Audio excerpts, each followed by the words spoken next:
Ok, entonces como les decía, vamos a comenzar en este momento con nuestro tema de hoy. Les voy a compartir mi pantalla para que partamos con una pequeña introducción de lo que vamos a conversar y luego damos paso a la conversación, a las preguntas o comentarios que ustedes tengan, ¿ya?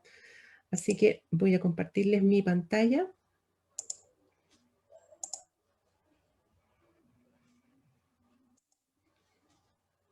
Ahí entonces estamos viendo la carátula de esta presentación que está en Instagram, en nuestras redes sociales. Ahí se informa todas las semanas de los conversatorios siguientes, así que los animo también a seguir en nuestra red social para que estén informados. Y bueno, vamos a hablar hoy día de nuestros pensamientos, de esta gran capacidad que tenemos como seres humanos y que de alguna manera nos significa un poder, ¿verdad? Y ese es el título que le hemos puesto a este conversatorio, el poder de nuestros pensamientos. Y vamos a hablar un poquito de eso en este conversatorio. Ok, entonces, bueno, vamos a hablar ampliamente de qué son los pensamientos, ¿verdad?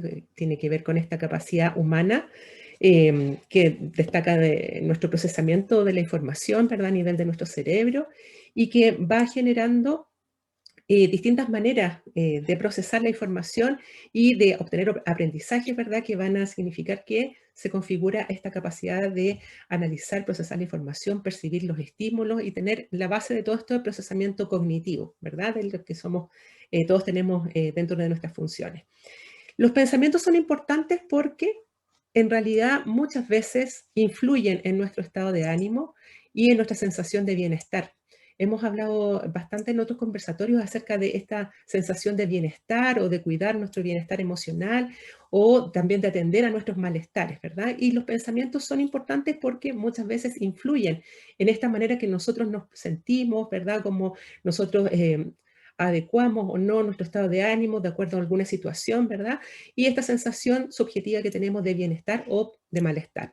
En esto los pensamientos tienen alta injerencia porque a veces de manera casi automática aparecen en nuestra mente y eso gatilla ciertas reacciones. Tienen impacto también en nuestra salud. A veces nuestros pensamientos influyen en nuestra salud. Sabemos que somos un todo como seres humanos, tenemos estas dimensiones, podríamos decir, de la parte racional, la parte emocional, ¿verdad? El cuerpo físico, la parte espiritual, y todas ellas están unidas, no son separadas, no son entidades separadas. Por lo tanto, los pensamientos también tienen repercusión en nuestra salud física y, por supuesto, en nuestra salud mental. ¿Ya? También vamos a ver que los pensamientos son importantes porque tenemos que ellos influyen en la forma que nosotros podemos comprender las cosas que están a nuestro alrededor, los estímulos, las situaciones, ¿verdad? Todo lo que tiene que ver con este proceso de aprender, de formarnos una impresión de las cosas, ¿verdad? Poder comprender nuestro entorno tiene que ver con esta capacidad racional que tenemos como seres humanos. Tienen influencia también los pensamientos en nuestra toma de decisiones, según justamente como nosotros percibimos estos estímulos de nuestro entorno, de la realidad, entonces nosotros podemos priorizar a lo mejor la toma de una decisión en un sentido o en otro, o de acuerdo a cómo nos hace sentir, ¿verdad? Pero estos pensamientos de alguna manera van a tener injerencia en esta toma de decisiones y por lo tanto van a tener también injerencia sobre nuestra conducta, sobre nuestros comportamientos, cuando decidimos hacer algo o no hacerlo, ¿verdad? Muchas veces tiene que ver de manera casi automática con estos pensamientos, ¿verdad? También podemos decir que los pensamientos pueden ser positivos o negativos y ahí es más fácil identificarlo, ¿verdad? Según la evaluación que nosotros podemos hacer de ellos, ¿verdad?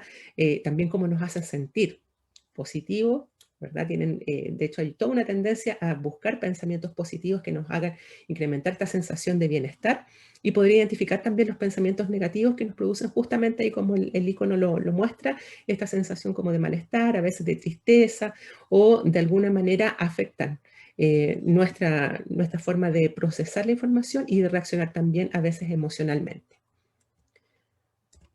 También hemos visto que hay pensamientos que podríamos decir que se clasifican en dos áreas, los pensamientos racionales y los pensamientos irracionales, ¿ya? Y con esto, entonces, podemos también descubrir cómo está llevándose a cabo este proceso de pensamiento que nosotros estamos desarrollando en nuestra dimensión cognitiva. Los pensamientos racionales tienen que ver con la lógica, tienen que ver con la manera en que nosotros estamos haciendo esta comprensión y esta el encadenamiento de las ideas que estamos entonces llevando a cabo en nuestro proceso de pensar, ¿ya? La idea es que los pensamientos racionales tienen la manera de ser comprobados, son verificables, ¿verdad? Y que nosotros podemos hacer la secuencia para encontrar cuál es la conexión, cuando nosotros podemos identificar de dónde viene una idea, ¿verdad? Podemos hacer ese seguimiento, podemos identificar cuáles son los elementos a los que estamos poniendo atención y los podemos contrastar con la realidad. En cambio, los pensamientos irracionales muchas veces tienen un componente subjetivo, a veces interpretativo, y que nos hacen a veces creer ciertas ideas como verdaderas cuando no tenemos ninguna fuente que nos corrobore esa información. Entonces podemos tener ideas o creencias falsas, ¿verdad? O generalizaciones que hacemos frente a alguna idea o algún estímulo que percibimos y entonces se desencadena en esta red de pensamientos irracionales que, como les decía, muchas veces son subjetivos y que de alguna manera producen algunas disfunciones en esta lógica que nosotros tenemos de pensamiento. Por supuesto, todas las personas somos diferentes y tenemos maneras personales de entender, basados también en la experiencia y desarrollar nuestras ideas, pero siempre es posible observar estos pensamientos, ¿ya? A veces tenemos creencias un poco erróneas y a veces también absolutas sobre las cosas, ¿ya? Por eso es importante conversar sobre nuestros pensamientos.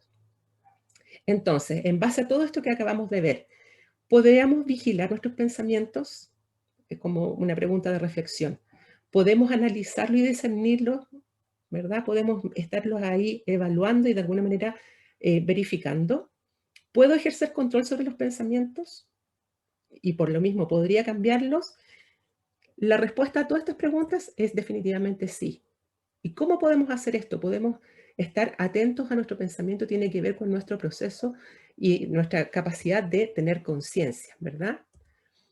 Muchas veces pensamos que, y se nos dice, que somos lo que pensamos, así como también hemos escuchado frases un poco totalitarias de somos lo que comemos, ¿verdad? Si estoy comiendo comida chatarra, entonces mi cuerpo empieza a resentir esos cambios, entonces se generaliza ahí como que todos fuéramos nuestra alimentación. Y a veces también se escucha esto de somos lo que pensamos. De hecho, hay muchas frases en las redes sociales en ese mismo sentido. Pero la buena noticia es que nosotros somos mucho más que nuestros pensamientos. Por lo tanto, esta es una dimensión de nuestra existencia y por lo tanto podemos tener nosotros también una injerencia para poder observarlos a través de nuestra conciencia y poder entonces hacer algunas modificaciones o ajustes. ¿Ya? Así que esto es interesante porque a veces nos sentimos un poco atrapados por nuestros propios pensamientos. A veces no los observamos, los tomamos de manera automática y entonces eso empieza a ejercer cierta influencia sobre nuestras conductas de las cuales a veces no somos tan conscientes. ¿Ya? Y aquí termino esta presentación de esta primera parte con dos frases que son sacadas de contextos distintos, pero que nos aluden a esta posibilidad de observar nuestros propios pensamientos. Uno, de Marco Aurelio, como está ahí la cita, y dice, la felicidad de tu vida depende de la calidad de tus pensamientos. La calidad de tus pensamientos, ¿ya? Tiene que ver con esto de tener algo efectivamente de buena calidad ahí disponible para nosotros. Y la otra cita es de la Biblia, que nos dice qué es lo que podríamos pensar, podríamos elegir tener cierto tipo de pensamiento. Dice todo lo que es verdadero, todo lo honesto, todo lo justo, todo lo puro, lo que es amable, todo lo que es de buen nombre, si hay virtud alguna, si hay algo digno de alabanza, en esto pensar. ¿Ya? Esto es una cita de la Biblia que es antigua, por supuesto, pero que ya hace alusión también a la posibilidad de fijar nuestra atención en cierto tipo de pensamientos que van a tener eso, por supuesto, repercusión en nuestro estado de ánimo, también en nuestra vida espiritual en este caso. Así que los invito entonces a conversar acerca de esto de los pensamientos y ver cómo lo sentimos nosotros o cómo pensamos respecto de ellos. Ya voy a dejar de compartir. Y dejo abierta la palabra para empezar a conversar de este tema.